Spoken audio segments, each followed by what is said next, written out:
وزیرستان.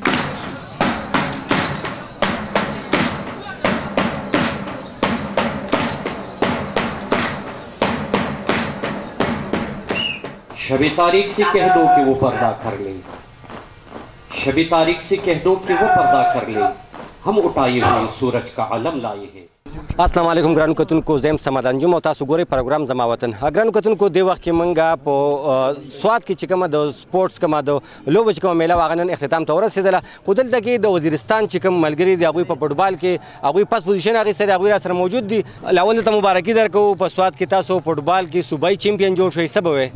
مونږ ډېر خوشحاله یو که نه چې وزیرستان دپاره مونږ فخر وګرځېدو که نه چې مونږ چیمپیون شولو، او انشاءالله مستقبل شوه مونږ چیمپیون وو انشاءالله، او مونږ ډېر خوشحال یو.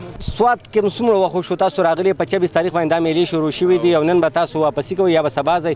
ورځې هم دلته کې څنګه تېرې کړې؟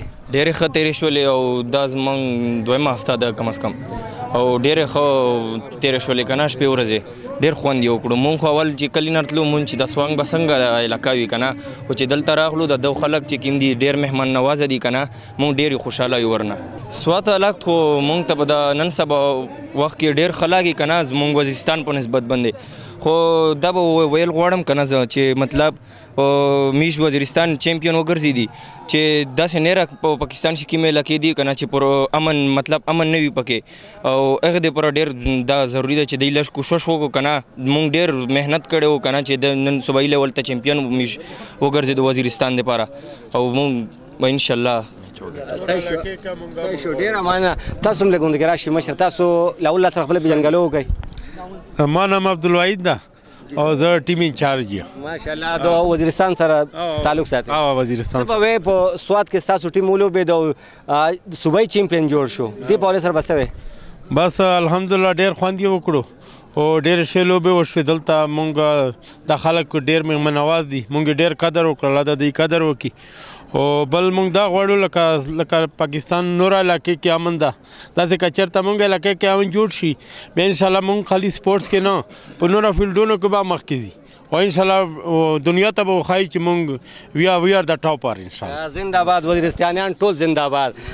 څنګه چې تاسو د دې مشر خبرې ترې واورېدلې چې زموږ علاقه کې ترهګري روانه ده، بدامني روانه ده، ولیکن د هغې باوجود هم دوی دلته کې صوبایي چیمپیون جوړ شو.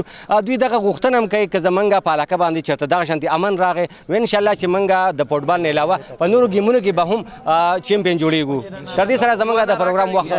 جی سر، یو ریکویسټ دی، د ده یو ناره شته لکه سپورټ سره یې تړلې ده. جی بسم الله. نعره تکبیر، الله اکبر، الله اکبر، نعره تکبیر، الله اکبر، الله اکبر. میری جان میری جان پاکستان پاکستان، میری جان میری جان پاکستان پاکستان، میری جان تیری جان وزیرستان وزیرستان، تیری جان میری جان وزیرستان وزیرستان، میری جان وزیرستان، میری جان وزیرستان، میری جان وزیرستان، میری جان وزیرستان، وزیرستان زنده باد. ډېره مننه. ګرانو کتونکو، دا و د وزیرستان والا هغه ناره هم تاسو واورېدله. امید لرم زموږ دا نننی پروګرام به ستاسو خوښ وي. تر راتلونکي یو بل پروګرام پورې د کیمرامین اجب خان سره سمد انجم ته اجازت راکوئ. په لوی الله مو سپارم. د الله په امان.